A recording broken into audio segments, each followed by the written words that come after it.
Welcome, bent riders around the world. My name is Gary Solomon, and you're watching the Laidback Bike Report. How great to have you all with us today. We have a show that's jam-packed with interesting guests and features, so we hope you will stay with us all the way through and enjoy it as much as we enjoy presenting it to you. So what do we have on today's show? We have, first of all, Chuck Coyne from Recumbent Cycle-Con. That amazing event is going to be in Nashville this year, next month. Chuck's going to tell us all about that, give us a nice preview, and you might just see if you might want to attend that.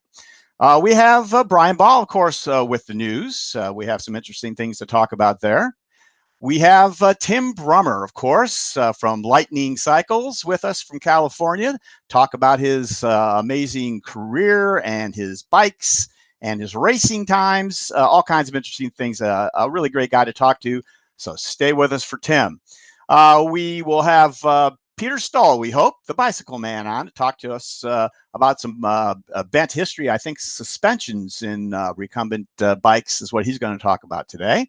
And Denny will be on with the sports. Folks, please, if you would, subscribe to the YouTube channel. It helps us to continue to bring you these broadcasts. If you look down and in the lower right-hand corner, you will see a little red subscribe button. Click that and subscribe. Hit the notification bell on that too, if you would. And then you get a notification whenever we go live. Also, if you look in the upper right-hand corner, you will see a little white eye, which stands for information. It will tell you a little bit about what we do. And if you click it, it'll take you right to our website, where you can find out all kinds of information about our past shows, what's coming up, pictures, things that we couldn't fit into the shows, all kinds of great stuff. So avail yourself of that if you would. We also have, as usual, live chat going today. This is YouTube's live chat. It allows you to chime in, to ask questions, make comments, or talk amongst yourselves or to our panelists. So lots of fun. All you got to do is look on the right of the screen there. If you're on the web, you'll see the live chat going, and just jump in there and type in your messages. If you're watching on mobile, I think it's below where the watch screen is there. And if you happen to be watching on Bent Rider, Facebook, or Twitter, you can see a little box and watch our show there, but you can't do the live chat there. So if you want to participate, just click on the bottom of the screen there. You'll see a little YouTube logo pop up. Click on that. It'll take you to the YouTube page, and then you can join us on live chat. All right. I want to tell you about who sponsors this show.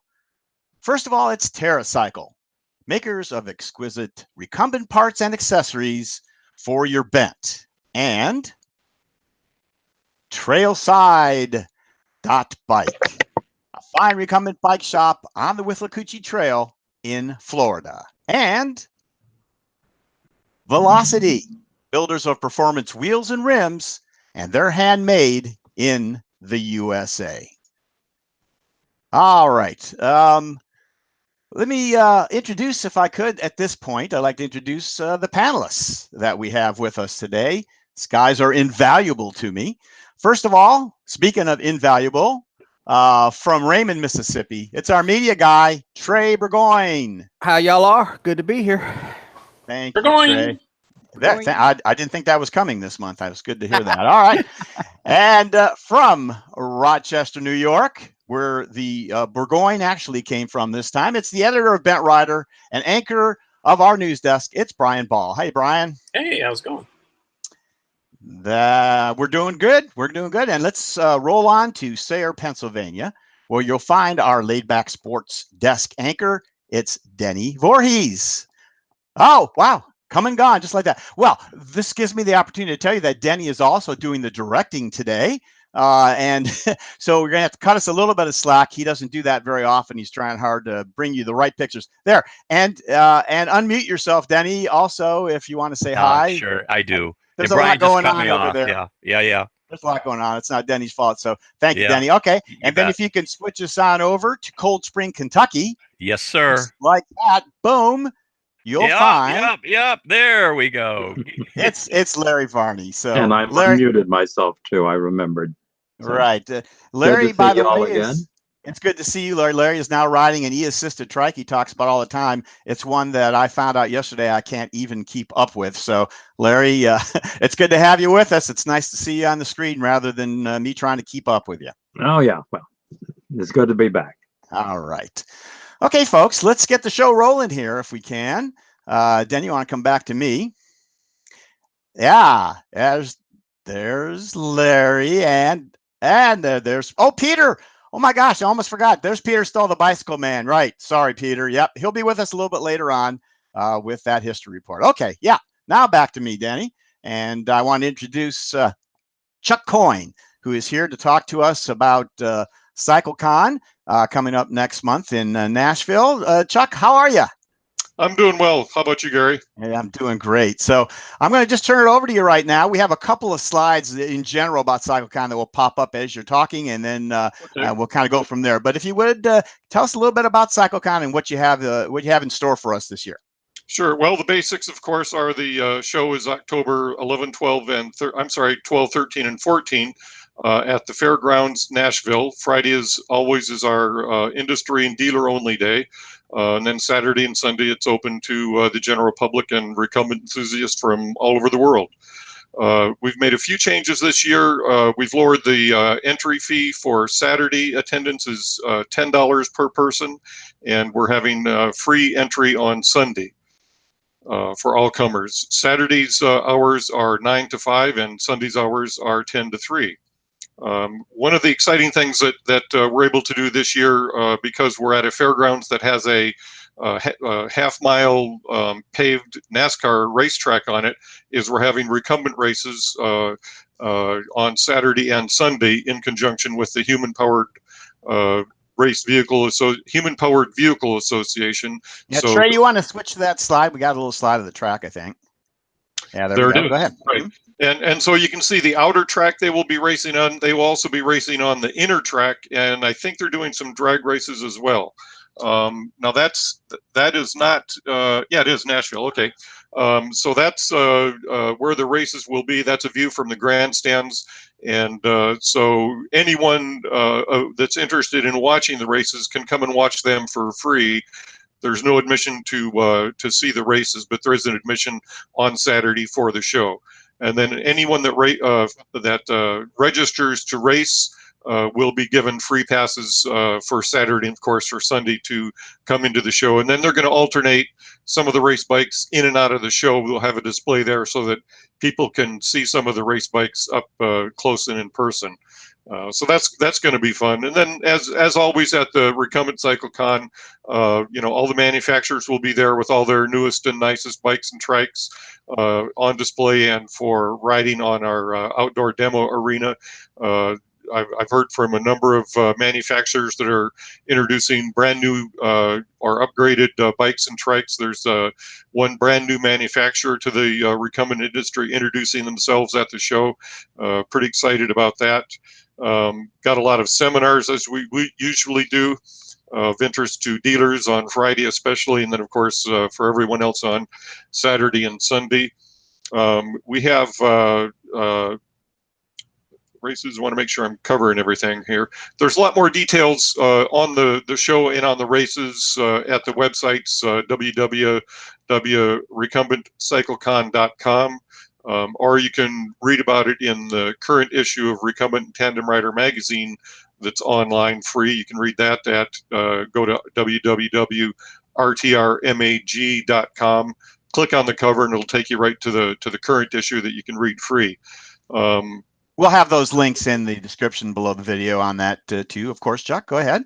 That'd be great. I appreciate it. And so one of the things that we always do at the show every year on Friday after we close the exhibits down. We have the annual Recumbent Industry Reception, and that is where we always hand out the Recumbent Industry Recognition Award. And we're always looking for someone who's had a major impact in the industry, widespread over a long period of time. And this year we're very proud to be honoring a fellow colleague in the media, Brian J. Ball, as our 2018 Recumbent Industry Recognition Award recipient. This is the first I heard of that. Brian, congratulations, man. Thank you very much. I appreciate that. Wow. Thank you. That's the first I ever heard of it. Brian, you don't get all the scoops, okay? Oh yeah. So thanks. I'm truly honored. That's awesome. Do I still have to buy tickets though? No, we're going to honor you with free tickets. All right, cool. All right, How's that? cool. Yeah. All right, great. Okay, thanks. That's amazing. Thank you. But there is so a much. fee for the trophy. Oh, okay. All right. Yeah, probably equivalent to the cost of the tickets, I imagine. We'll talk more about this, but Brian, if you think about the impact that his website, the Bent Rider Online, has had over the years, industry-wide and worldwide, it's been a real positive effect and helps elevate everyone in the industry. It's provided much greater visibility and that sort of thing. So very fitting and appropriate, I think, this year that we reward Brian. I couldn't think of a better recipient, Brian. Just get ready for the music to pull me off when I talk too long. So. Well, and the hook. We'll bring the hook. Yeah, the Grammy music of hey, shut up, get off the stage. Taser. All right, that sounds great. And, well, and if I make a couple more things on the presentation, I thought we would, instead of using our normal formal presentation, we may turn it into a bit of a roast. So be ready to have some comments that you'd like to share about Brian during the reception. Should be a lot of fun. I hope you can take it. Yeah, I'm all for that. Yeah. So that's about it about the show. October 12, 13, 14 at the Fairgrounds Nashville, and rooms are still available.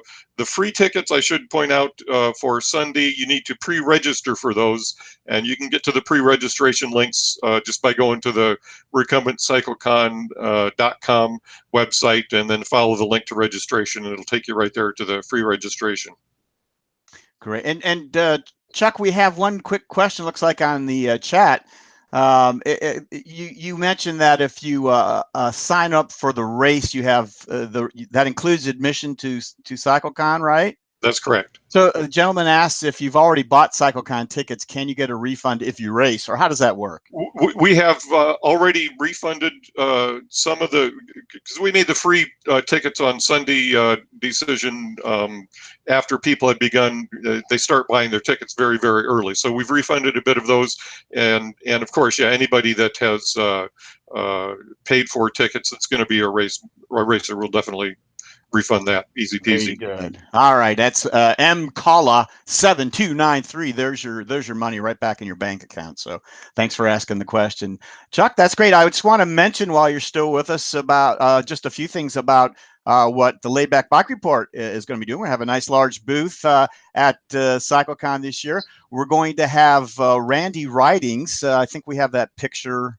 If you can hit that for me, please, Denny. Randy Ridings, the Quadyak dude we had on the show a few months back, who traveled halfway across the country. He's going to go all the way across in his amphibious quad there. Randy will have his Quadyak in our booth, and we're actually going to fill our booth up with water. I haven't told Chuck this yet. I haven't got that past him yet. But anyways, no, I'm just kidding about that. But he will have the Quadyak there, so you can look at it and ask him all the questions you need to. And our pal Doug Davis, who's not with us on the show today, but he's often with us. You can come back to me, Denny, if you want. Doug is in Texas, known as the Dallas cyclist. He has just the biggest collection of velomobiles you could imagine. He's going to bring a few of them. I think he's riding one to Nashville from Texas, from Dallas, and he's going to have 2 or 3. I think we'll cycle them in and out to show you what some of the velomobiles look like as well in our booth. And of course, our regular interviews with all the with all the exhibitors there, and we're going to try to get some race coverage since Chuck's putting on a race there. We'll see if we can get that covered a little bit too, and put together another nice video this year. We hope you will all watch. So at this point, I just wanted to thank Chuck for coming on and sharing that information. We really are excited and look forward to seeing you next month. Chuck, thanks for coming on, buddy. Well, thank you very much, Gary, and the panel, and I'm going to go do some riding. Thank you very much.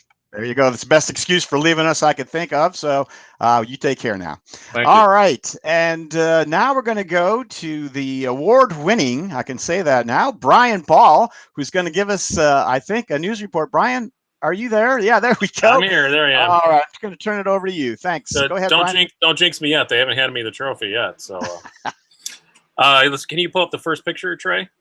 There we go. That one. Yeah, we got to get that presented, I think. Denny, can you get it, please? Well, I'll start talking anyway while you do that. But so, as we talked about in the last news report, Bacchetta has been a bit of a teasy little teaser people.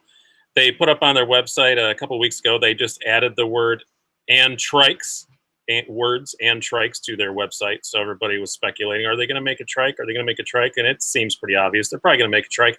So on Twitter, they just posted this photo, which to me, I'm surrounded by other experts. That looks a whole lot like a trike seat to me, or part of a trike seat anyway, doesn't it?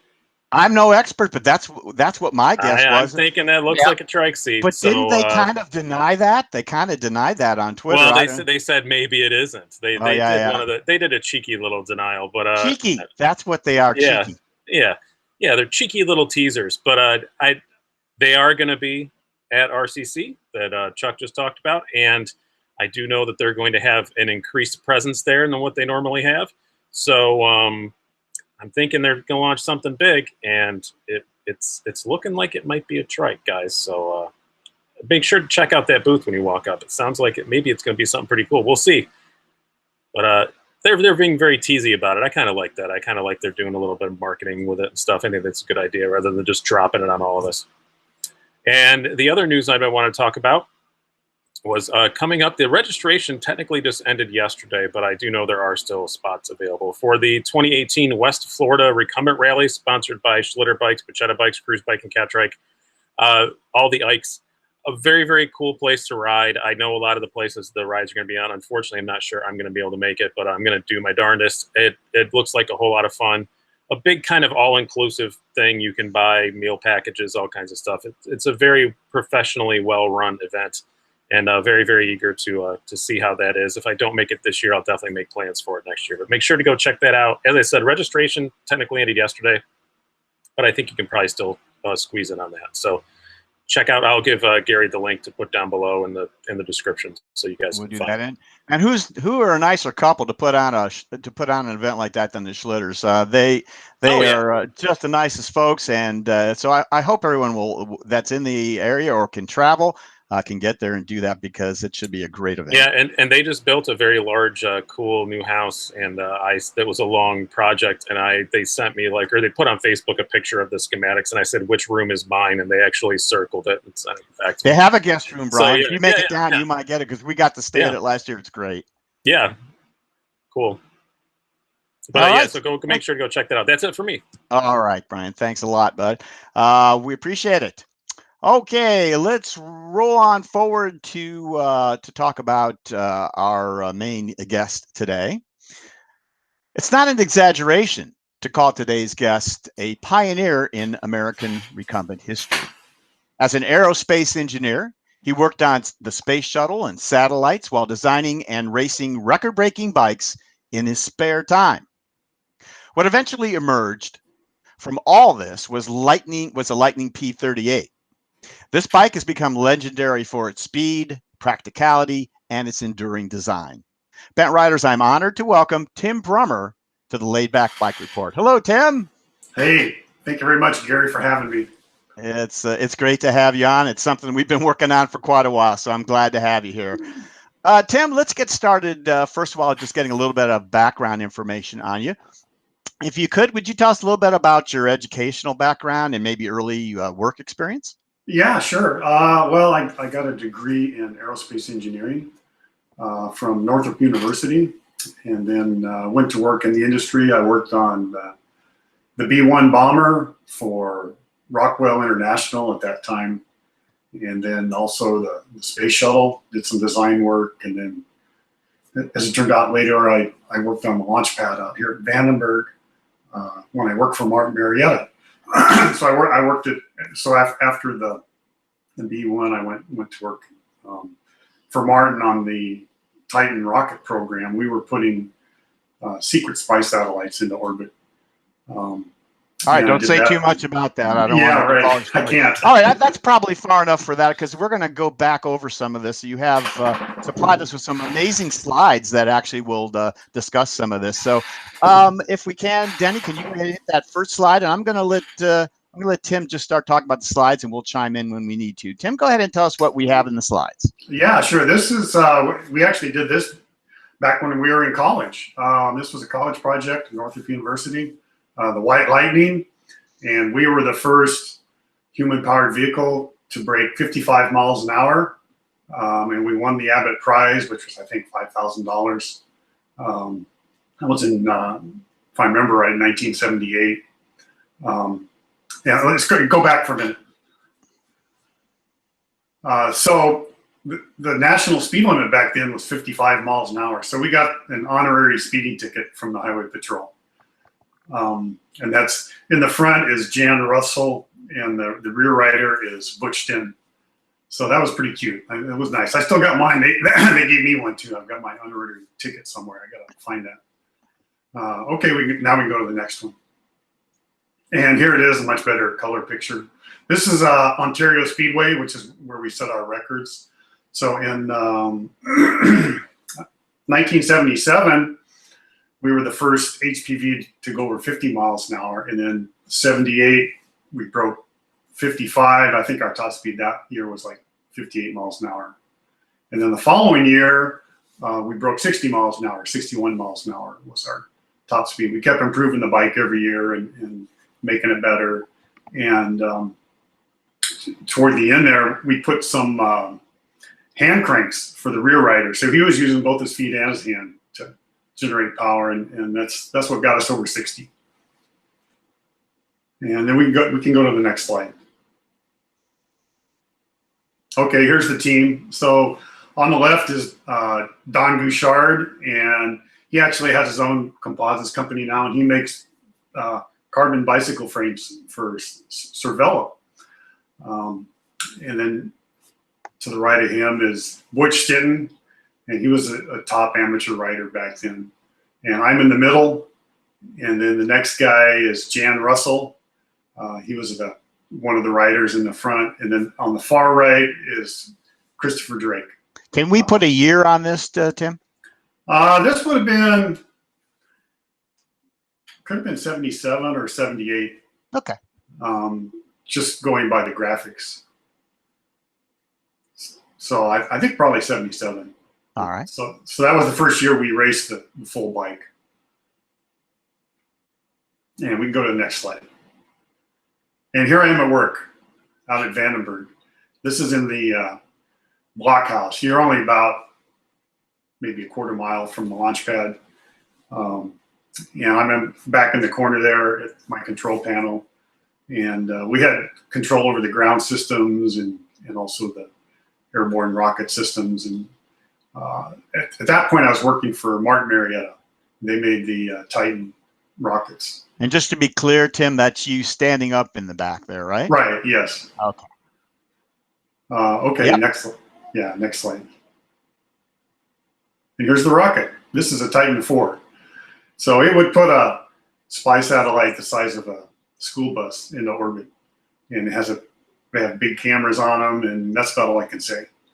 I can talk about, I can talk about one that's obsolete now. It's in a museum. All right, tell us what used to be. Yeah, the KH-9 Big Bird, and that was a film camera, and they had 5 what they call film return buckets, and they would go around for a week or whatever and film what they want to film in Russia or China, and the film would go into this reentry bucket, and they would shoot it down and recover it by Hawaii. It would come down on a parachute, they would catch it with an airplane. that was pretty fascinating how they would do that. And of course, they had a big, I think, 60-inch mirror lens, you know, for the camera, and you could see stuff, you know, 1 or 2 feet across. So it was pretty amazing. So, and that's the old one. That's the obsolete one. That you're telling us this because that is obsolete, old. Yeah, it's at the Air Force unusable Museum. Technology now. Right. Yeah. Right. The big bird. It's there at the Air Force Museum in Dayton, Ohio. All right, let's move along. Next slide. Okay. And they had a air show out there at the airstrip. And this was my first P-38. So I rode it out there, and I had a pass, you know, to get on base because I worked out there, and got a nice little picture. And then that was the one thing at Vandenberg. They've got a giant runway. They're going to land a space shuttle out there. They never did, but it's 3 miles long, and you can fly anything in and out of there. So the Thunderbirds came and gave us a nice show, and I got a nice picture. Yeah, you don't see too many recumbents parked right next to a fighter jet. So no, not really. All right, go ahead. Okay, and then while I was still working, I made the X2 that went around that P-38 bike that you saw in the previous picture. And this is fully faired. We took it to Indianapolis Speedway in 1984. And the rider is Carl Sundquist. He later ended up riding for the U.S. Olympic team. But we won some of the races there and set the top speed. I think it was 57 miles an hour. I said, yeah, 57 is what I saw when I did. Right, it was a record at that time for 2 wheels. So that was great. And I had a lot of fun back there. Okay, and here it's the same bike, X2. This time it's Pete Pensares is riding it. And we won a couple more prizes with this. This one here that you see is the Seattle to Portland race. And we did that in 7.5 hours. I think that's still a record. And we won a prize, $2,000, the STP prize. Also, 1985. Okay, yeah. And then also, I don't have a picture of it, but we did San Francisco to LA for the Paul Mitchell prize. And we did that in 18 hours, which I think still stands also. So we hold these city to city records. And for the Paul Mitchell prize, we won $5,000. So that was pretty nice. Those were interesting rides. We left San Francisco at like 3 in the morning and got into LA, you know, really late at City Hall down there. But so the object of that was to try and miss all the traffic. Of course. Yeah. All right. And then next, I decided to build something more practical because that X2, you know, was really sensitive to crosswinds and it was super noisy inside. And you couldn't carry stuff. So then I developed the F40 fairing. And this is the first one right here. And John Stegman down in South Africa, he was a great guy. And he got a sponsor for me to bring the bike down there to do the Argus Tour, which is a 100-mile ride around the Cape, from Cape Town over to the sea. I can't remember where the finish was. And so the rider here is Lloyd Wright.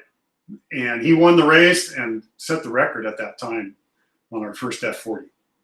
And of course, I had a great time down there. It's nice. It's a really nice place. Okay, next one. Oh, okay, next one. Now we did, and then after that, I kept improving it. And this we did Race Across America.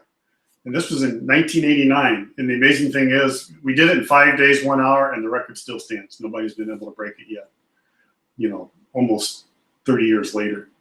And this is the team. So I can, on the front, on the left, it's Jim Pensares, and then Bob Forney, Pete Pensares, and Michael Coles. They were the riders.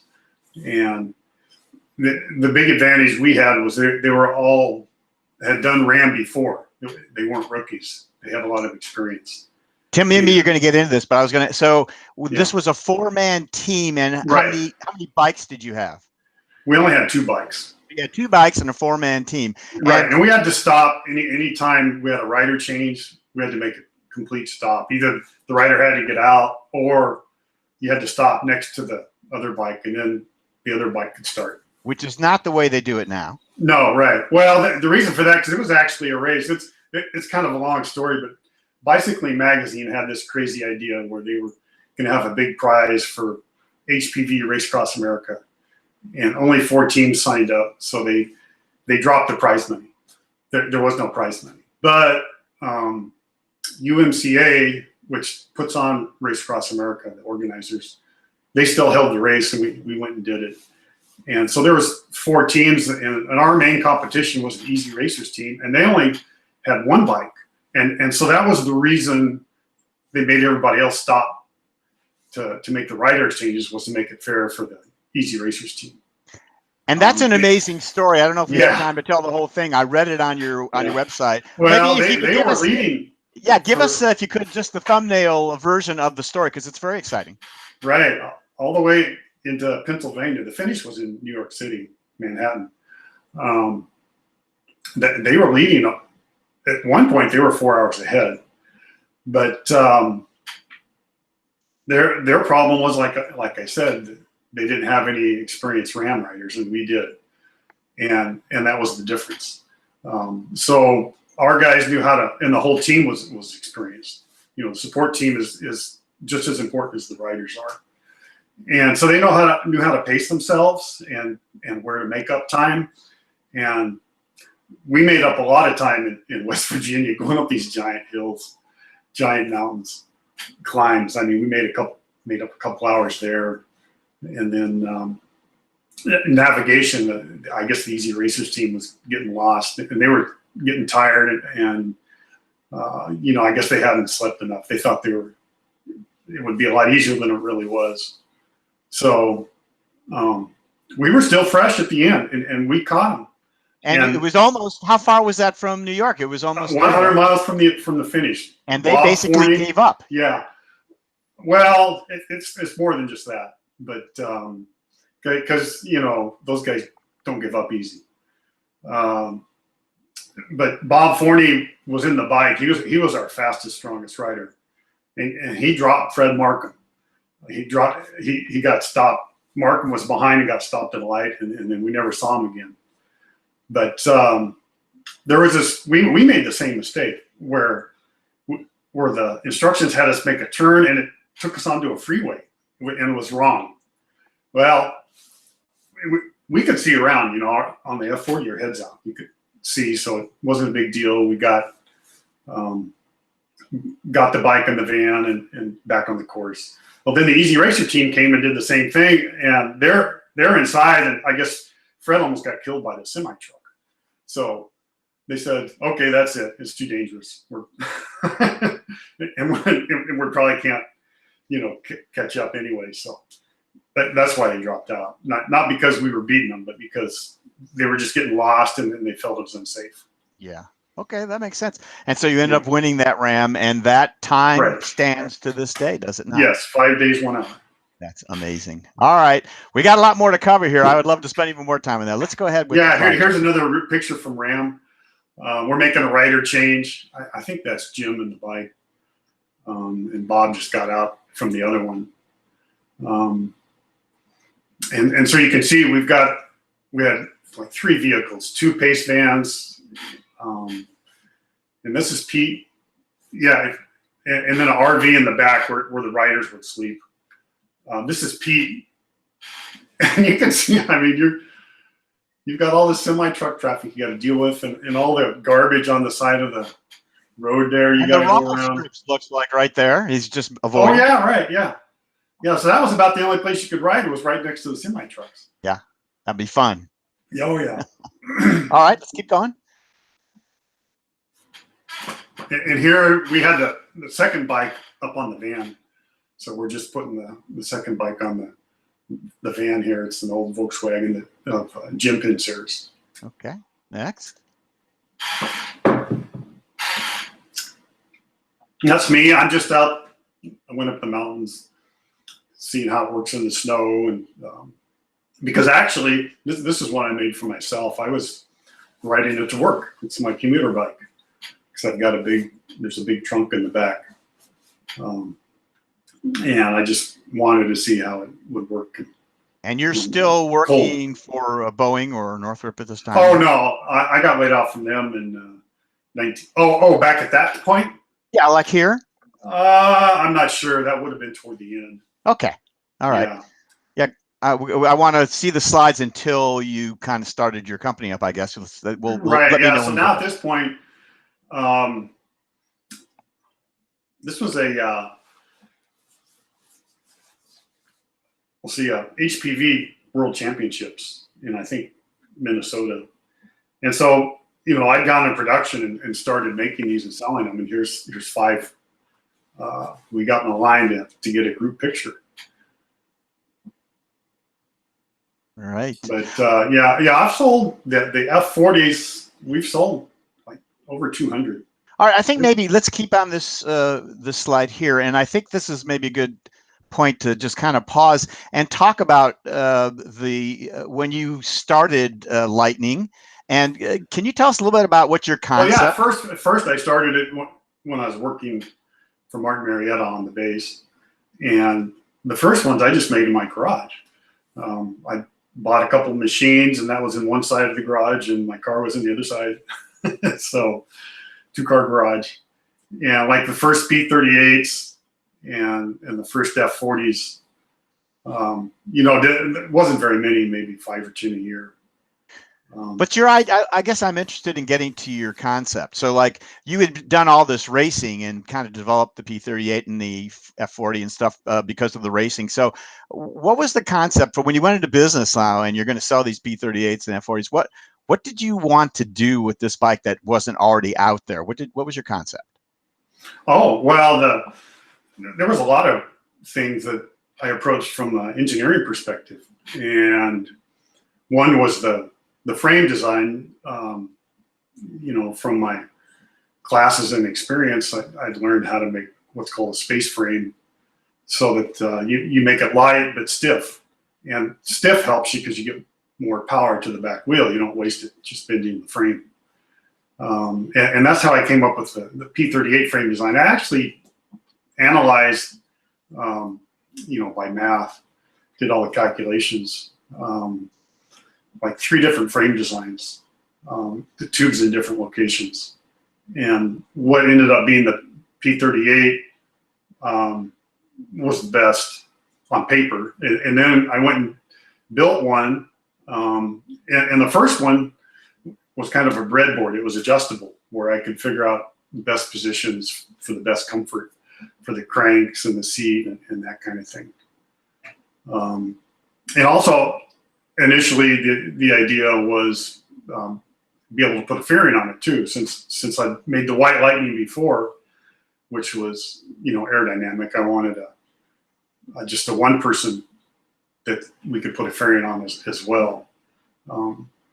So that entered into play also. But there's a half dozen factors that you got to kind of balance. It's a trade-off, because if you do one thing, say for more power, maybe you're going to have less aerodynamic efficiency or something like that. So there's always compromises that you have to make, of course, especially for a production bike, right? So right, and that's the other thing. You have to think. Well, you got to be able to build it in a reasonable amount of time. You can't make it too exotic, where it takes a month for each one. And so yeah, there's a lot of items you got to juggle. So was the racing, as you developed the P38, was the racing mostly to continue development, or was it just so much fun you just had to keep doing it? Well, both, actually. You learn a lot. We made a lot of improvements, from the first version to like the current ones. You learn a lot of things that you don't think about until you just go out and do it.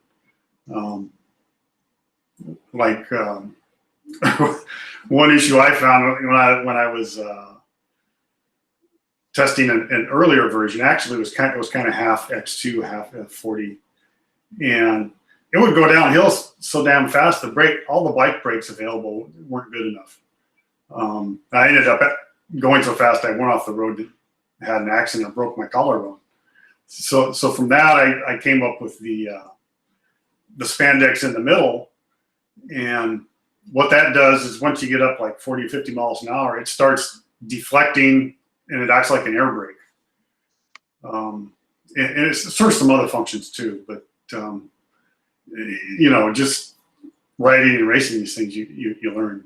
Right. Okay. Yeah. Let's go back to the slideshow and continue with some of the racing things we have, and then we'll get back and talk a little bit more about specifics about the P38 and why you think it's better than others. So, all right, let's go ahead with the slide. Yeah, go back one, I think. All right, Trey, can you back it up, please? Yeah, right. So this is just at the same time I was over there in Switzerland for the championships. I went touring around. This was a prototype Phantom, and it's kind of the same thing. You go racing. In this case, I went touring for a week, up and down the hills and camped out in the woods just to make sure everything's going to work all right, and you learn some things from that, before you go in production. And this is in Switzerland on the Rhine River. They had a really nice campground there. So now we can go to the next one. And our next bike was the F90, and you can't see it, but inside it is our carbon frame, the RD4, which has full suspension. And you talk about racing. That was one of the things we learned on the X2, which had a P38 frame and no suspension.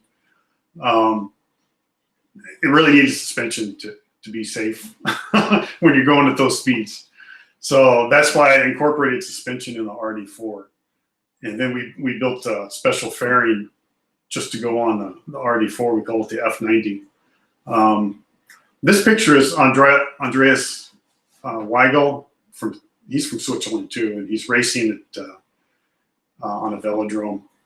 And Pete Penceres rode one of these. He went like 610 miles in 24 hours on an F90. Okay, we go to the next one. And here's Bob Forney. He's on an F90. This is in France. It's Paris-Brest-Paris. And we did that a couple of times. Always had some problems, mainly with nutrition. They would get sick from the food. The first time was Pete Penceres. The second time was Bob Forney. Looks like you're getting some attention there from the. That's the most thing. I mean, everybody just ought to go to do it just to see what it's like, not to race. Right. Because every stop, what they do is every 40, 50 miles, they have a checkpoint. You've got a card that you've got to get stamped at these checkpoints. And at every checkpoint, there's hundreds of the French people there. They want to see all the bikes. And, here they're even helping us out. But so sometimes they help you, sometimes they get in your way, but I guess it's all part of it. Well, no, they're really passionate about it. Yeah. They don't get in the way. It's not like here. Yeah. So, okay. Yeah. All right, let's move on. Okay. Sorry, Tim. No, go ahead. What were you going to say there? No, go ahead. Yeah, next one. Okay, then we did Race Across America again, this time with the F90. And this time we had 6 bikes. There was 3 with fairings and 3 unfaired. And that was a pretty big effort. And we went pretty fast. It was 5 days and 4 hours, but it didn't break the record. And like I was saying, these guys, well, I'll tell you who they are. The guy on the left is Jim Kern. And then to the right of him is Tim Wunberg, and then Bob Forney and Sam Whittingham. And the only guy who had any RAAM experience was Bob Forney. The other 3 were rookies. And also on the crew, they were all rookies too, except for me. So it makes a difference. And I don't know, I think if we did it again, they would be a lot smarter. But you learn so much when you do it once that if we did it again, we'd probably go faster. But it was still a really fun race. Okay. Next one, Trey. Okay, and then I was reading the USCF, which is upright bike racing, amateur racing in the U.S. was reading their rule book, and they had different rules than the UCI, which is international racing, the professional, which runs the Tour de France. And so actually recumbents were legal for time trials. The only restriction one had to be less than 2 meters long. So that's what I did. I made a bike specifically just to compete in these USCF time trials. It was less than 2 meters long. And I did a lot of development on this. I took a prototype out to a velodrome. I had a power meter on it, and it was adjustable. I could adjust a lot of features on it. I spent all day just riding around in circles on this velodrome and compared speed with power to figure out what the best position was. And then from that, I went and made the actual race bike. And how'd you do? I beat everybody. And how were you rewarded for beating? They changed the rules. And we hear this story over and over. Tell me about that. Yeah. At first, I was just doing some local races here at a Piru time trial, which is in Southern California. And they didn't have any problem, those guys. And like I said, in my age group, I was 45, 46 back then. You know, I would win every time. And there was a couple other time trials I did around here. And then they have the one where the picture is in New Mexico, Moriarty. And every year they have this national speed challenge because it's up at high altitude, so you can go faster. And so I took it up there, and yeah, they got really bent out of shape. A lot of guys complained because I was passing them out on the course, even though they started, I think it was every 30 seconds. You know, I must have passed 4 or 5 guys. Right. And the course it's 40 kilometers, 20 out and then 20 back. Yeah, here's the start. You can see all the roadies there. And yeah, they weren't very happy. They were happy at the start, and then probably were not happy shortly thereafter. Yeah, right. And I did the 40 kilometers in 52 minutes, which is 29 miles an hour, and beat everybody in my age group. And I was number 4 overall. There was like 3 guys in their 20s or 30s that went faster. Yeah. So they decided that they were going to, quote, get in line with the UCI and ban recumbents. Right. So that's what they did. They rewrote the rules because of me. Wow. All right, let's move to the next slide. Congratulations on that, by the way. Okay, thanks. So now, yeah, from what I learned on the low racer, the U2, then we made some mid racers using our existing frames and made some changes. We made our own carbon seats, and I think we've got probably the stiffest carbon seats, the way we attach them to the frames in the industry. So you can get a lot of power. These are not quite as fast as the U2, but they're still pretty fast. They're comparable to the high racers. Here's one. Oh, we made this for a customer in Australia, Glenn Stickley, and this is a 1x12 Eagle. That's why it's got the giant cassette sprocket in the back. And it works pretty well for him. He's putting a full frame around it, I guess. And there's a power meter on the front. Oh, we make these cranks too. We make carbon cranks for road bikes and mountain bikes and tandems. And then we made some custom ones for him that were super narrow. I think the Q factor is like 130 or something like that. All right, maybe this would be a good time to kind of pause for a couple of things. Denny, can we go back to Tim, please? And so this would be an interesting introduction for folks to understand what you do at the shop. So there is the P38 and your other bikes that you make, but you do some other things too. Can you tell us a little bit about what I think we're going to see? I think we're just coming up on that, but tell us, and then we're going to start looking at some slides. Well, I still do some aerospace subcontracting work. So if you go to maybe it's the next slide. Yeah, I think actually we're right there. Go ahead. Okay, well, this is our work crew. All my employees. These are the guys that make your fantastic bikes, all made in the USA. So they do a really good job. We're just having a little company picnic here. All right. You can go to the next Excellent. slide. And here's our shop. This is our powder coating area. We do all the powder coating, which is why you can get any color you want, at least on the P38. And then on the left is the spray booth, and the right is the oven that we cook it. We cook them at 400 degrees for half an hour. To what it does is it actually melts the paint and makes it hard. So we go to the next one. Mm-hmm. Okay, well that's me. I'm doing something. Bending tubes. I'm making something special, I guess. Normally one of my guys would, on a production bike, would do the tube bending, but I'm making, I think, something new or something special for a customer. So hard to work. And here's brazing.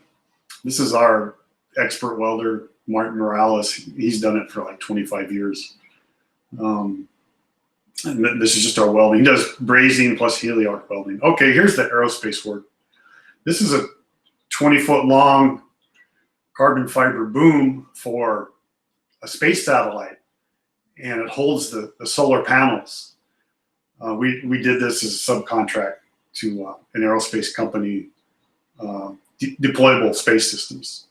And you're trying to say, how do you get this big thing up into outer space? Well, what it does is you can see there's a slit all the way along there, and this thing will fold flat, and then you can roll it up on a drum, and you end up, it's really thin, you know, like a couple sheets of paper, and you roll it up on this drum, and the end is only a foot wide and a foot diameter, that whole boom. So we built it, and we didn't design it. The guys at DSS designed it. Well, the point is that your P38s are being made right next to what may be going up in space. So absolutely, that's right. Yes, pretty cool. Yeah. All right, let's go on to the next one. Okay, and here's the same thing, just shorter. This was a test sample. This one's 6-inch diameter and about 8 feet long, but it serves the same function. And this one they use for testing. This one is too short. They just did a short test piece. Okay, next one. In outer space, they're 20 foot long. All right, now we got a bunch of my customers that, of course, they all send in pictures. But this is the Branhams. They have toured all over the United States on their P38s. Here's the holes. That's not Cher? No. Okay, I thought that's okay. Go ahead. Hank Holes and his wife. They got a couple of P38s from us. I think these have got the internal gear on the back. 14 speed, internal gear, so that's nice. Okay, next. This is David Kaplan going up a really steep road, which is easy to do on one of our bikes. Next. And this is Timothy Chance. He lives in Scotland, and he's actually leading this whole group of people up the hill. I'm trying to remember what he said, but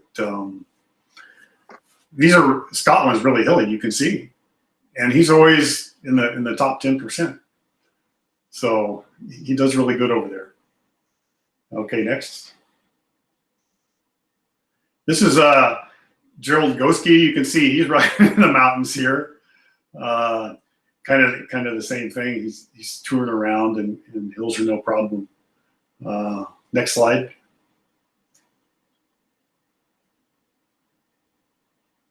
And he's at the Continental Divide. This one's only 7,000 feet high, but he's having a great time. Okay.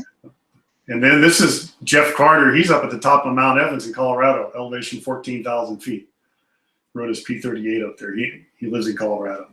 I guess he's done this more than once.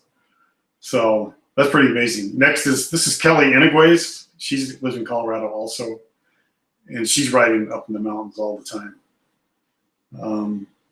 Okay, next one. Okay, this bike is owned by Corbett Roll. This is in Mongolia.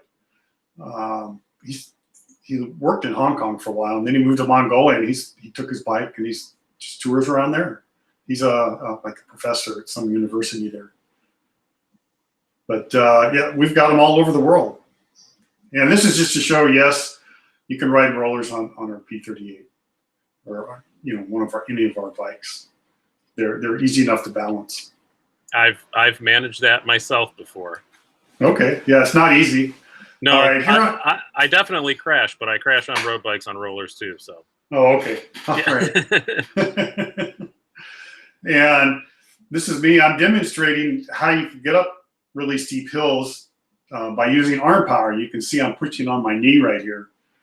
And on a hilly ride, sometimes I'll come back and my arms are more sore than my legs are because I'm using my arms so much getting up these steep hills. And this right here is going up to my house.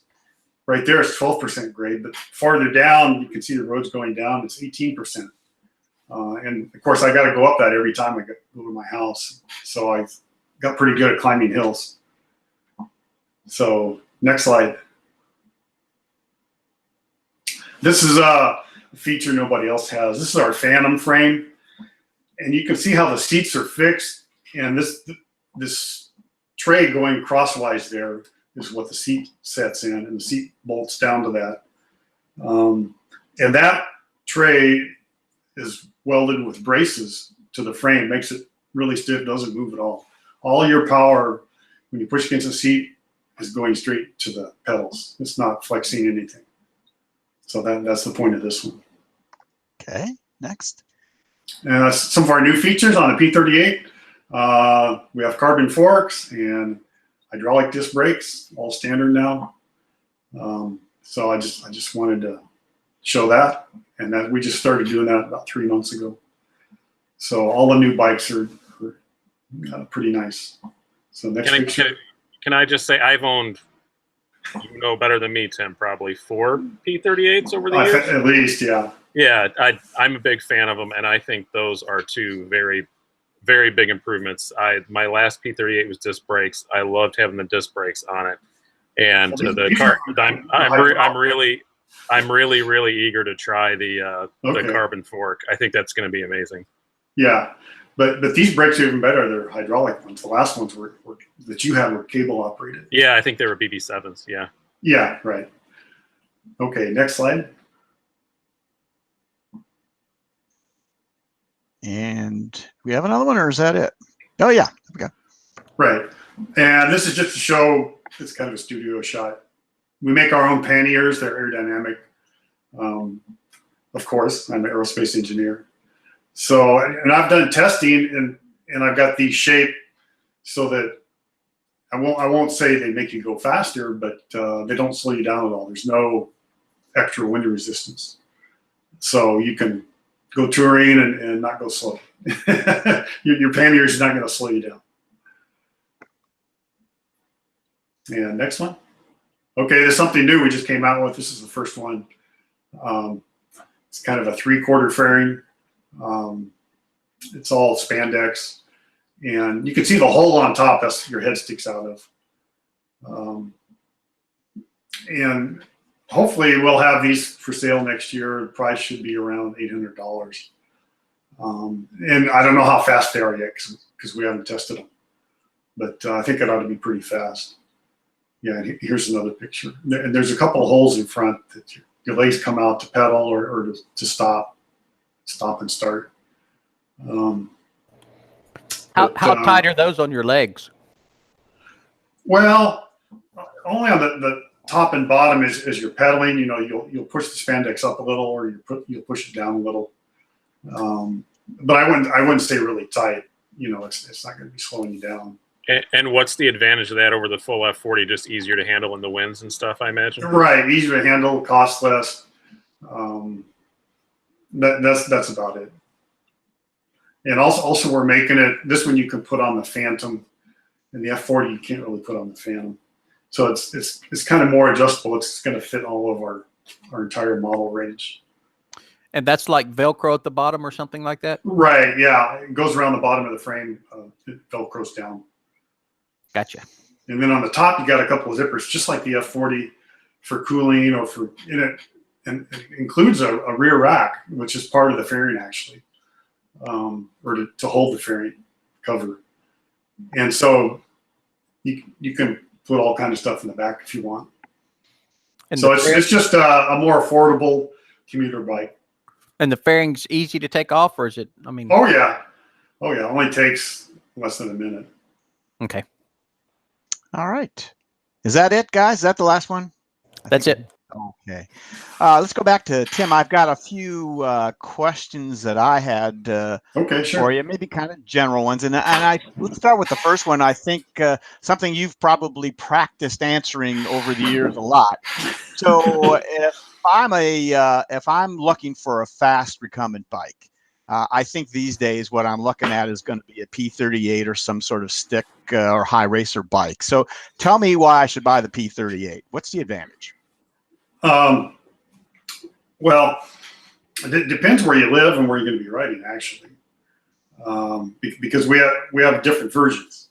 We have a P38 with a mesh seat, and that works best in hilly areas. It climbs better. You can get more power, and it's slower speed. You can balance. If you're only going like 2 or 3 miles an hour, you can still balance it, and you can start uphill pretty easily. So, in a hilly area, that's going to be faster, actually. If you live in Florida, then you get one of our mid racers because it's more aerodynamic. You don't have to worry about the hills so much.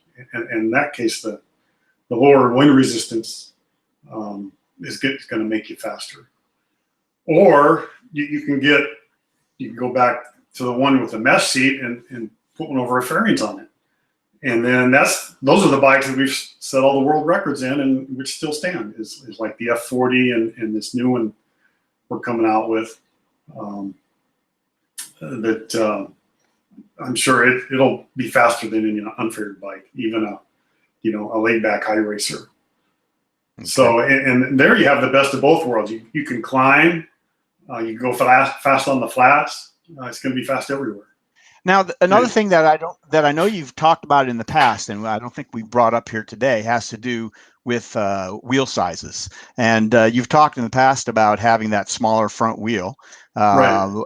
And that's of course a difference between that and your competitors. Tell us what your ideas are about the wheel sizes. Well, what kind of controls the front wheel size is where your cranks are at, and we position our cranks for maximum power. And also where we can put a practical fairing on it.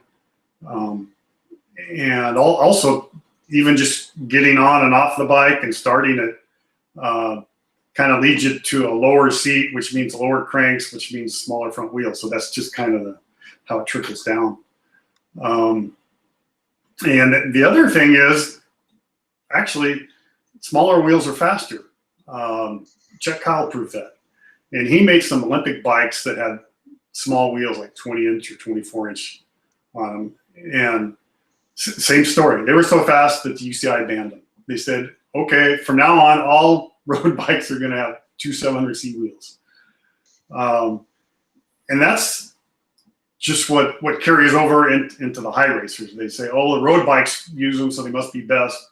So, or that's what we're familiar at looking at, It looks the same as a road bike, what a road bike has. So we'll make it that way. Okay. And there's really no engineering reason for it. It's just they're following what the UCI does. You want to go fast, you get a smaller wheel.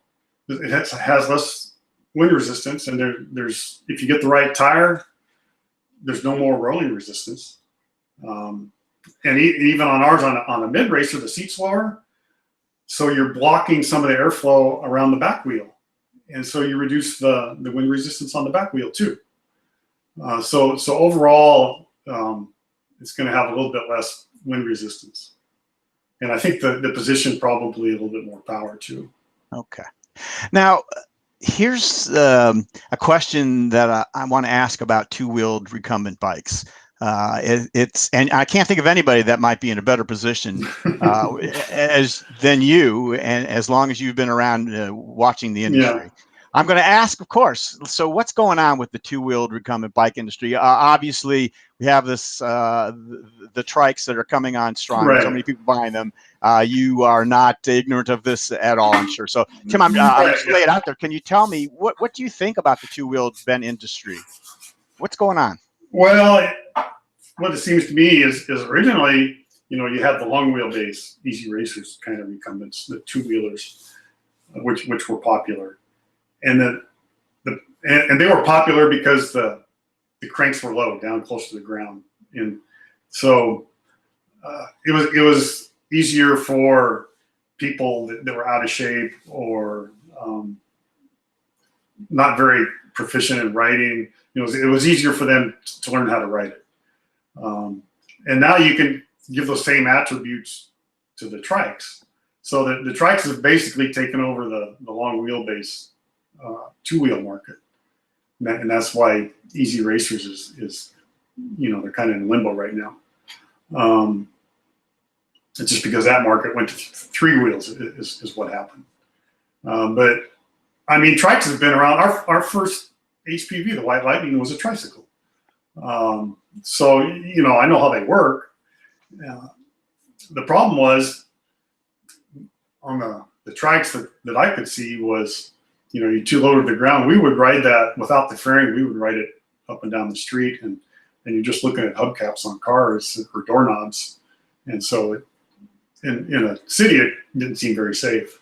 So that's the reason I went with two wheels, to get the seat higher, and you can get visibility. You can see over hoods and through cars, and then it's no problem. And I ride my, you know, F40 to work all the time, and I wouldn't ride a trike just because on these roads, I mean, you know, there's no shoulder, and the cars are going fast, and you know, that's why we stick with bicycles, and a lot of people realize that. That's why we keep selling them. Sure, that makes sense. All right. So then my next question is, are you considering building a trike product? I think you probably pretty much just answered that one.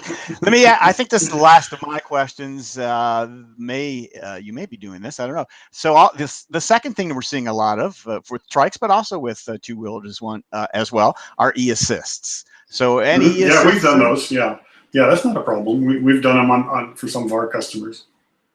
Good. Okay. You know, if people want it, we can do it. Good. All right. That's all the ones I had. Let's, I guess maybe one last thing. So those are the things you're not going to do, the things you are going to do. Anything that you want to talk to us about as far as the future of Lightning goes? Do you have any plans that you want to talk about at this point about what may be happening? Well, we're you know, working on updating our products. You saw the new fairing we have, and then the you know, I got a sample of the RD4 frame right here. We make these in-house, made in the USA, and this is pretty light. It's less than a pound. It seems like a piece of cardboard or something. Yeah, right. It's bladder molded. I don't know if you can see inside, but it's hollow all the way through. We can see the other side. And we make it with a square shape, which is a lot stiffer. We analyze this on a computer, SolidWorks program, and we can make it way stiffer and lighter. So I think we've got the frames with the best stiffness to weight ratio on the market for that reason. And I've got some ideas on how to improve that. So we'll be working on that and our fairings, and who knows, maybe something else will pop into my mind. I haven't thought about it yet. Okay. You'll let us know, right? Well, of course. Okay, Tim. Yeah. All right, panel. Let me go to you. You guys already asked a few questions. Anything else from the panel? All right, and we're gonna slide along. Then I got some questions that have been posed by viewers through a couple of venues. Let's start here. One thing I've been wondering is what encouraged Tim to bring the P38 into the modern world with disc brakes, etc. Given the bike was conceived as a more comfortable road bike, replete with such roadieisms as track dropouts and elegant fork crowns and narrow tires, is the P38's market moving towards durability or touring? And has the bike finally had to acknowledge the world of carbon high racers that, to a greater or lesser extent, are more hardcore speed bikes that one would find less amenable to touring or commuting. There's more here, but let's leave it at that. Yeah, that's kind of a mouthful. Yeah. So, That was, sorry, that was Becky via Bent Rider here. She loves her P38, by the way, she says. Okay. Well, I mean, I first designed the P38 over 30 years ago, and all there was back then was steel frames and actually was horizontal dropouts with the little adjusters we got made by Camping Nolo. And since then, you know, of course, everything has changed where it's either aluminum or carbon. And the mountain bikes came along and they kind of popularized the vertical dropouts, which a little improvement. So that's why we're using the vertical dropouts. Just as new technology comes along, you know, we'll adopt it just to improve the product. And that's the same story with the disc brakes. So they've finally got them, you know, Shimano in this case has got the hydraulic disc brakes, which are pretty reliable and affordable at the same time. So, you know, they got that figured out. So that's why we're switching. All of our bikes now have the hydraulic disc brakes. So as soon as it makes sense, then you're going to incorporate that into right your now. As far as the high racers, that's why we came out with our mid racer, our carbon seat. So we call it a mid racer. You know, to compete in that market. And basically the bike can do anything that you want to set it up for. We have different versions for different uses. If you want touring or commuting, we have the fatter tires, the triple cranks. And if you just want performance, then we have like velocity wheels and carbon cranks, double cranks, and the mid racer seat if you live someplace flat. Okay. And now, so the next question I think is pretty much where you just were going. This is from Rex Diamond from Bent Rider saying, I'd like him to expound a bit on the pros and cons of mid-racer options for the P38 and R84 with the carbon fiber seat and lower seat angle. Does that help close the gap with the high racers? How does it impact other aspects like comfort, climbing, and handling? I would say it's comparable to a high racer, maybe slightly better. And as far as climbing, it does suffer a little bit because as you open up the riding angle, then your maximum power is reduced. And it's harder or almost impossible to use your arms like I showed in that one picture for climbing. So it does kind of reduce the climbing speed a small amount. Okay. And comfort, I mean, I think it's for your back and your butt, it's probably the same. The only issue is, at least on the P38, there's no rear suspension, and the seat on the high racers or our mid racers is right over the back wheel.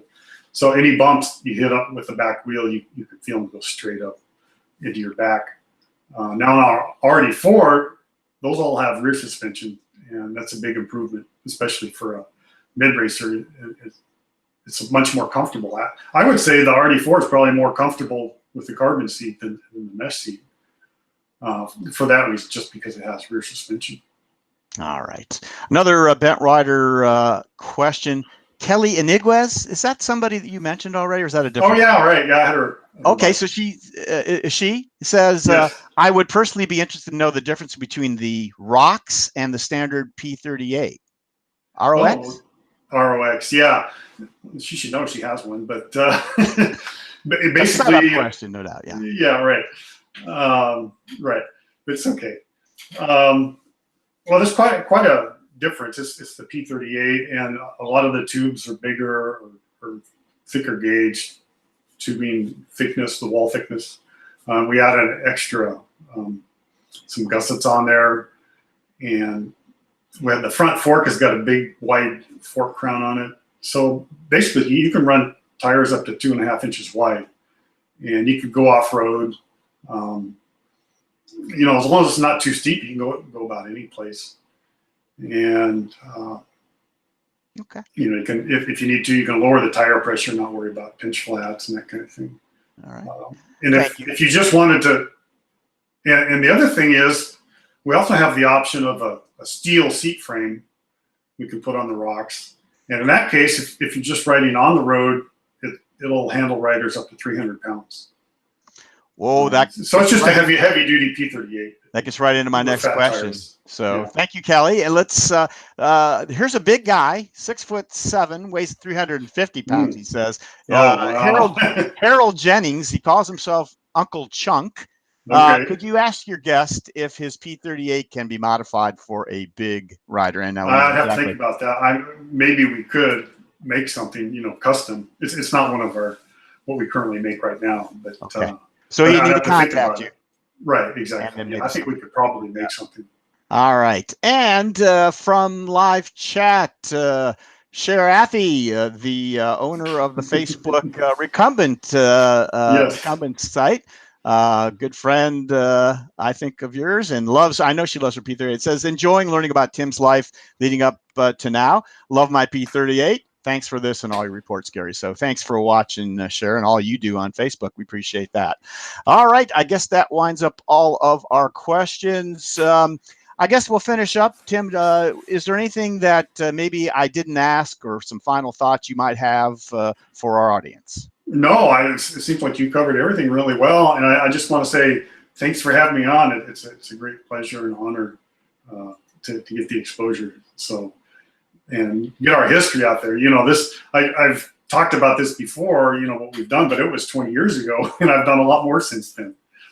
Right. So maybe we need part 2 of the Tim Brummer story. Maybe we will do that right. another time. Yeah. Tim, it's an 10 years from now, I'll give you an update. Okay. Yeah, it's an honor for us to have you on. I'm glad we were finally able to get this together, and look forward to seeing you next month at Cycle-Con. You bet. I'll be there. I'll have all our new stuff. That sounds great. Well, you stick around if you like, if you have time. If not, you got to go. That's fine too. We're going to carry on with the show. So thanks, Tim Brummer.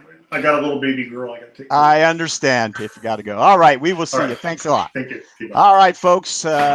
We are going to carry on with Peter Stull. Peter, unmute yourself so you don't forget. And we are going to carry on with your report. I think you can do a little something. We talked about suspension, I think, and maybe that's we're going to talk about suspension today. And all right. The question I want to answer is suspension deadly to a company in the U.S. two-wheel recumbent market? Maybe, maybe not. So there are several companies that have tried suspension in two-wheel recumbents in the U.S. Some companies tried suspension recumbents. Let's stop for just a second. Just to hang on that one for a bit. Some companies tried suspension and then went out of business altogether.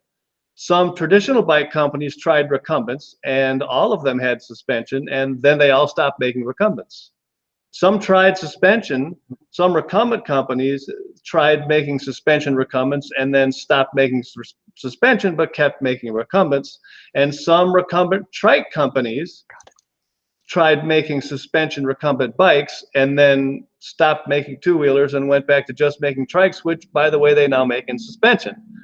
So it's interesting that it seems that in the American market, having a suspension offering is not an advantage to a company. So who knew? There are some European ones. We'll talk about those in a little bit. So let's go through the slideshow. These are companies that made bikes, suspension two-wheelers, and went out of business. This is a Bike-E. They went out of business. Now, these are in roughly chronological order, but I'm not guaranteeing it's correct.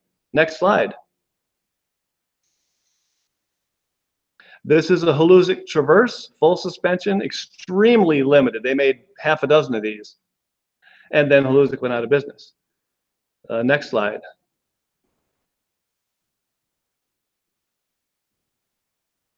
This is a Boulder Altitude, and they were made for 5 years, 4 years, something like that. And then they stopped producing bikes. Next slide. This is a Vision. And next slide. This is a Vision R32. This one is an R55. They're both suspended, and Vision went out of business. The next slide. This is a Trek R200. It's Trek's idea of a recumbent. It's a production bike. And we have that rack in stock. If anybody's got an R200 and needs a rack for it, we still have some of those originals in stock. It's interesting when an upright company looks at recumbents, they seem to look at the seat and go, well, it's a comfort bike. It needs suspension. And they come out with bikes that are not particularly high performance and don't stand up in the market. Part of the problem may be that their dealer base has no idea what to do with this. They don't know. They look at it and go, what is that? So that may be part of the problem there. But Trek stopped making recumbents, and of course they still make traditional bikes. This is a Burley Kusa. This is one of the first early Kusas, which is 2001. First time I saw one of these was in 2001. I rode around the mezzanine of the World Trade Center at the New York Bike Show, and just a few months later, that building was gone, tragically. This is a Bike Friday. They made recumbents for a while. This is the first version. They made 2 versions. It does have a little suspension to it, not a lot. Mostly it's a folding bike, but it does have some suspension, and they stopped making recumbents altogether. Next one. Okay, this is an Easy Racer Fold Rush. And next slide. You can see there's a little elastomer behind the seat. This is the folded condition of the Fold Rush. So I've got a couple question marks here. Is Easy Racer still in business? Shall we take a survey? That seems to be the question, Peter. Yeah. I don't know. I would say not much business. I see Larry Varney giving the thumbs down. Okay, So what do you think? I will be diplomatic and say not any practical sense. Well, that you can't argue with that statement right there, I'll tell you. Yeah, they don't seem to be in full-fledged production, although they may be making a bike or two. There have been very few posts on their Facebook page, and Zipper is apparently selling them fairings these days, somewhat. So who knows? Anyway, next slide. This is a Cannondale, and it has rear suspension. They also had a front suspension model, and they were, for a company, Cannondale's cut their teeth on lightweight aluminum bicycles, and they built this heavy recumbent that was a really nice bike-y, which went out of business. So they stopped making those pretty quickly. Yeah, somebody was off that day. Yeah, this is a Big Ha, which I really thought meant it was a joke, but it's an Indian phrase for why not, or because, or something like that. Anyway, this is probably the best funded recumbent design in the market. Let's back up one there. Okay, the Big Ha is probably the best funded recumbent design in the market. They put, what was it, $250,000 in the seat design, or some bizarrely high number for the recumbent industry. I think it was like 300 grand. Yeah, okay, I'm close. And if Big Ha means why not, Peter, then I'm guessing it answers its own question. There you go. They were on the market for more than months, but not many years, and we don't have one in the collection yet. So if you see a shiny one for sale somewhere, let me know. Pete@bicycleman.com. It wasn't a terrible riding bike as long as you didn't lift it. Right. And here's a Giant Revive, another upright company that decided to make recumbents, and they put suspension on it. And you don't want to list this one either, but you actually don't want to sit in that seat very long either. They stopped making recumbents. They were actually sued by Bike-E. This is a Quetzal Mikado, and I think they're out of business, but I don't know. It's quite an unusual beast. We own this one, and it's someday maybe we'll just do a talk about that. It's got the mid-drive, which is unusual. It's got rear suspension, which is unusual. The seat pad under your butt is inflatable, which is unusual. The pedals slide up, and you see this little ridge behind the pedal in the frame there? The pedals slide up and down that ridge to adjust for rider length. That's the only adjustment. The seat doesn't adjust at all. It doesn't adjust recline or anything. And it's heavy, and it was fairly cheap, and it has full suspension. And I believe they're out of business, but they were a small company to begin with, so it's a little hard to tell. Isn't that like 109 speeds or something ridiculous like that? 105, yeah. 105, yeah. 2 derailleurs and, no, 3 derailleurs, front, middle, and rear derailleurs. So it's 2 rear derailleurs and a front derailleur. It's got all the gears you'd want. Put a couple 11-speed cassettes on there, and you'd need a spreadsheet to shift gears, I think. Next slide. This is a long wheelbase RANS with suspension. This is the Gliss. And the next slide. The next slide is a RANS short wheelbase with suspension.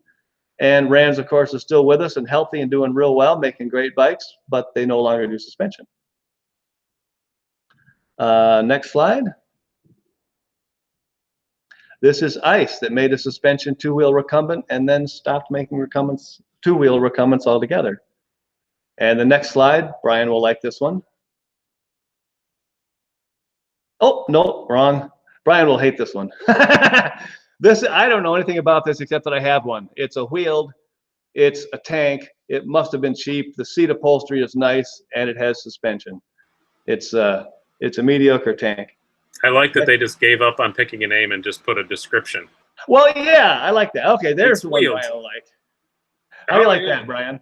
I liked those okay. I didn't think it was the best one he did, but I liked it all right, I guess. I just think George Reynolds is amazing. And this is a bike that was for sale not long ago on the internet. I was looking for a picture, and this is what I came up with. So if it's your picture, I apologize about the copyright. But it's an interesting bike. It's sold without a driveline on it. It's front-wheel drive. And it has above seat and below seat handlebars. Is that the most unique below seat handlebar you've ever seen? Maybe. But it's titanium and it has rear suspension. Front wheel drive, rear suspension, titanium. You know, cruise bike. I didn't put cruise bike in here. They have several bikes with suspension and they're still made. So there's another bike for the American market that's still made with suspension. So But they're also getting away from suspension quite a bit too. Oh, well, good. Then I'm not quite as stupid as I look. Thank you. Your theory stands up. Which theory? Oh, no. Okay, we got it. Go ahead. Okay, now there's one bike left on the U.S. market that still is produced with suspension. Can anybody name that bike? Was anyone paying attention earlier today? It's a guy that was just on the show that makes them, right? Yes, it's the Lightning R84. It's the lightest suspension bike on the market. And at this point, from this limited data set, we could conclude that it's the weight of suspension that puts them out of business. And this one is light, so it's still in business. But that bike rides beautifully, and it's very convenient that Tim and I have exactly the same X-Seam because I can take his R84 for a ride without a question. I was at without any adjustment, I was at the bike show in Las Vegas years ago, Interbike, and he was there, and I went to the demo day, and his bike was there, and I asked if I could take it for a ride, and he said, sure. And we had this little card that they'd given us. It's because we were dealers. We were supposed to give the card to someone when we test rode the bike so that we wouldn't steal the bike. And this is, you know, $6,000 or something. So I said, here, you want my card? And he says, no, I've got your credit card on file. Take it. Oh, I didn't have a way to get it home, so I brought it back. But it rode beautifully. It really rides very nicely. So there are European bikes and a Canadian bike with suspension that are still made. The big brands would be HP Velotechnik and Azub are pretty well known. They're European and they specialize in suspension. HP Velo in particular doesn't do a bike without at least rear suspension. Azub doesn't do a two-wheeler without rear suspension. Wait a minute, no, they do. The folding origami doesn't have suspension, but other than that, all the Azubs have suspension. And then there's the Canadian Maxaria, which is like an improved version of the Bike-E and rides nicely. And they're still available also. But so my theory based on this data would be that bicycles made primarily for the US market shouldn't have suspension. But I don't know. It could be that HP Velo and Azub sell more bikes in the US than anywhere else, in which case I'm full of horsepucky. And it's just that the Americans haven't done a good job of it or something. My thought is that maybe suspension's popular in Europe because they have worse roads. Some cobblestones, possibly. Roman roads, maybe a few. But Brian, can you comment on road conditions in Europe? Middling to atrocious. Aha! Yeah. I have a second data point for my graph. So I mean, the major thoroughfares are nicer than ours, but when you get off on the really tiny little, especially in towns, they're pretty brutal. And yeah, you can be coming down a hill into a city on a beautiful road and surprise cobblestones, and you're going 40 miles an hour. So it's those are some teeth rattling moments for sure when that happens. So the other observation I would make from this data set is that there are almost no suspension two-wheelers available in the US, but there are many suspension three-wheelers. And I think the reason for that suspension is more popular on trikes. On a two-wheeler, you only have to pick one path between the potholes. On a three-wheeler, you have to pick three paths. So you're much more likely to hit bumps. So therefore, I think that's why suspension is popular on trikes. And that'll do it for today. I've got to come up with a topic for next month. Well, Peter, you're just full of hypotheses, aren't you? Well, I welcome feedback. My email is pete@bicycleman.com. If there's bikes I've left off my list here, which there was one, the cruise bike. Cruise bike, yes. Yeah, See, yeah. I left that one off. There's probably others. Email me. I'd love to know a little more here. So, all right, Peter. Also, I'm interested in. I'm getting the topics that came to mind immediately have pretty well gone through. So if anybody has a suggestion of a topic of the history or evolution of recumbents, they could email pete@bicycleman.com, and I will consider doing that. That would be great. If anybody finds a unique recumbent they haven't seen in my slideshows for sale, pete@bicycleman.com. We're still, even though we don't have space on the ceiling right now, we're considering building an addition, and we are still collecting bikes. So it's too much fun, and that's all for this month. Peter's going to do whatever it takes to put more bikes in there. That's for Hey! sure. Thank you, Bicycle Man. All right, we're going to go now to our sports report with Denny Voorhees. Denny, you ready to go? Yes, I am. Let's do it. Okay. The Mid-Atlantic 12, 24, and 100 was the weekend of August 18th and 19th. This was the 7th year of the event held in Washington, North Carolina. This year, the 24-hour non-drafting race was a RAAM qualifier. Not a lot of recumbents this year. However, the 100-mile race turned out to be a memorable one for Jim Parker of Cruise Bikes and his son, Will Parker. They came in 1 and 2 in the race and just separated by 8 seconds. The next 2 spots were Ed Bernaski and Larry Osland. Larry won the 50 to 59-year age group, finishing ahead of the next place rider in his age group by 3 minutes. Recumbents were the first 4 places. Don Appel was second in the 60 to 69 age group at 4 hours and 49 minutes. 3 of the first 4 places were cruise bikes. In the 24-hour race, Maria Parker and Doug Klein teamed up for the first place finish in a mixed 2-person team representing Team 3,000 miles to a cure with 349 miles. The only one other recumbent in the 24-hour race, and that was Bruce Herman. He tied for 3rd in the 60 to 69 age group with 156 miles. This year's conditions were not ideal. Very warm temperatures and high humidity were normal for the race, culminated in a severe thunderstorm in the late afternoon and evening hours. This is one of the flattest and fastest road courses in the East. I got it, Gary.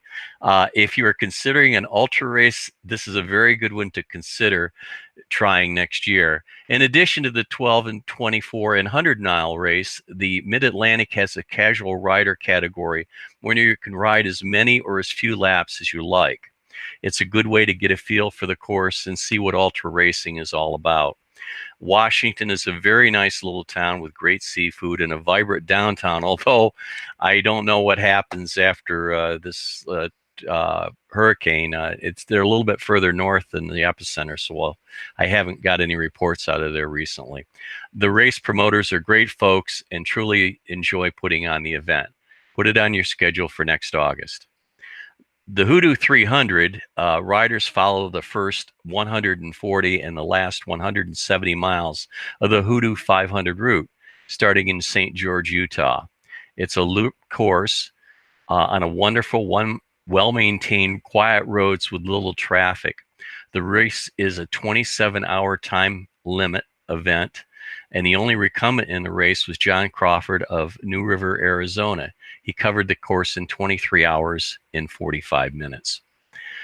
Battle Mountain, last week, and it just finished up yesterday. Last week, we saw the running of the World Human-Powered Vehicle Speed Challenge in Battle Mountain, Nevada.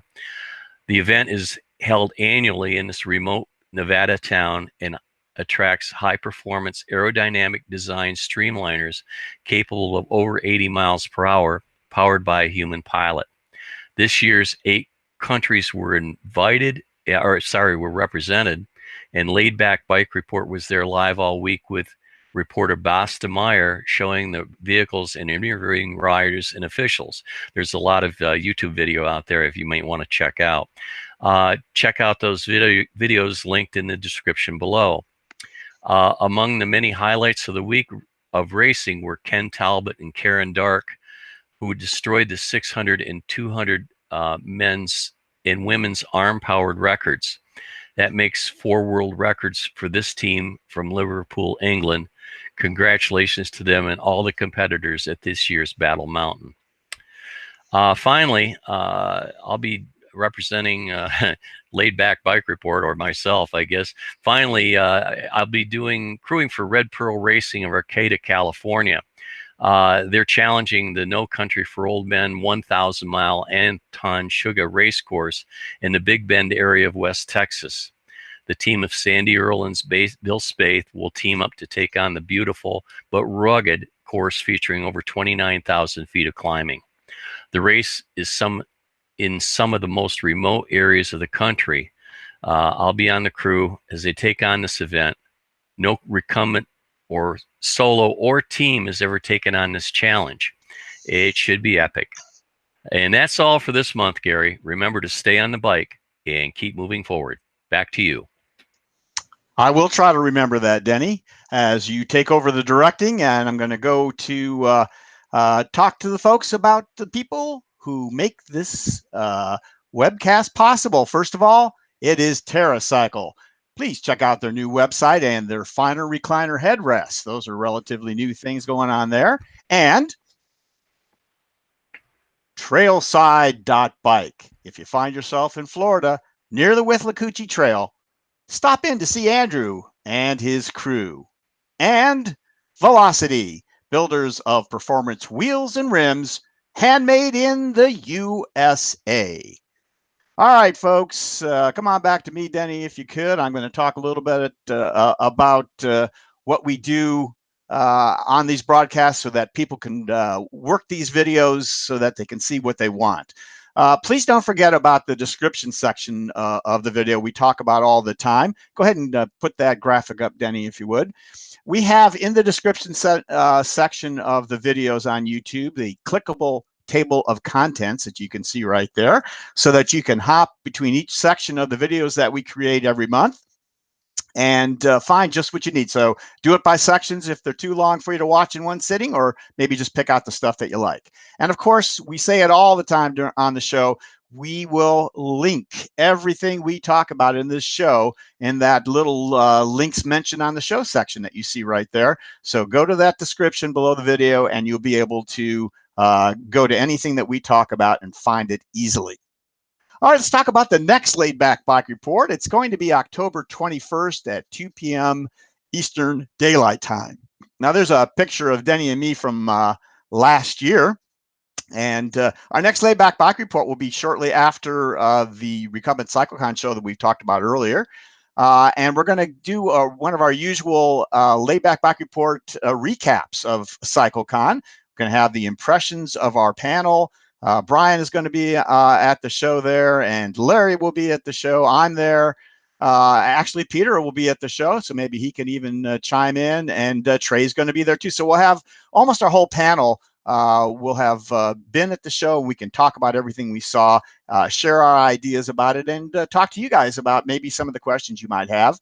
And that's all in preparation, of course, also for our big Laidback Bike Report video that'll come out a couple, maybe 3 weeks after the show, which will include all our interviews and everything else that goes on. So tune in next month. We'll be back to our usual 2 p.m. Time, October 21st. I want to just remind you all also that Randy Ridings, we showed that picture earlier. Let's put that back up again. He will be one of the highlights, I think, of our booth at Cycle-Con. That Quadyak is going to be in our booth. You guys can come and take a look at it, talk to Randy about his adventures. It'll be great. And as I mentioned, Doug Davis also will be there with his Velomobile, so you can take a look at those, see what that's about, ask him questions I think that Quadyak is going to be your booth. Yeah, luckily we have a little bit larger size booth, Brian, right? Because it's a big one, and Velomobiles nonetheless. I'm not going for the small stuff, obviously. Okay, and Brian, yeah, thanks. Also, I wanted to, since you just chimed in, to thank you very much, and Bent Rider, for all of the support you guys give us all the time. So thanks, Brian, and panelists, of course, all the guys that are with us helping us out. You've seen them. We introduced them to you. And especially Denny today for jumping in, doing the directing since Lars couldn't be with us. Denny did a great job. Thank you very much. Well, thank you for helping me with the directing, Gary. Whatever it takes, bud. We'll get the show done. You know how it works. You betcha. All right. So if you like what you see here, folks, we hope that you'll subscribe. Come on back to me, Denny. I want to point out where that little button is, like I always do. So right down there, you'll see a little red subscribe button, I hope. Click it, subscribe to our YouTube channel. You continue to watch what we put out. Go on Facebook and like our Laidback Bike Report Facebook page. Check out our website at www.laidbackbikereport.com. You can type that in, but it's even easier if you click that little white eye that's right up there. It'll take you, show you the link and take you to the website. And when you get there, you're going to see a picture that looks something like this. Yeah, there it is. Look, I just transformed myself. As you can see along the top, there are lots of things you can learn at our website. Find our past shows. We put bonus material that don't make it into our show. You can get contact information, all kinds of wonderful things there. So please go to the website and you'll do that. And of course, that very last thing there, you can also buy a hat. Well, look, there's one right there. Buy a hat, and maybe there's a better view with Larry Varney modeling the hat. We have them on the website. You can, for $20, $5 shipping and handling, support us by buying one of those subdued colored Laidback Bike Report hats. So, all right, back to me, if you would, Denny, and I want to remind you, you can find all that at www.laidbackbikereport.com. So, folks, that's about it for this month. We thank you for watching. We hope that you will continue to tune in and hope to see many of you at Cycle-Con next month. So until our next webcast, from all of us here at the Laidback Bike Report, so long, Bent Riders.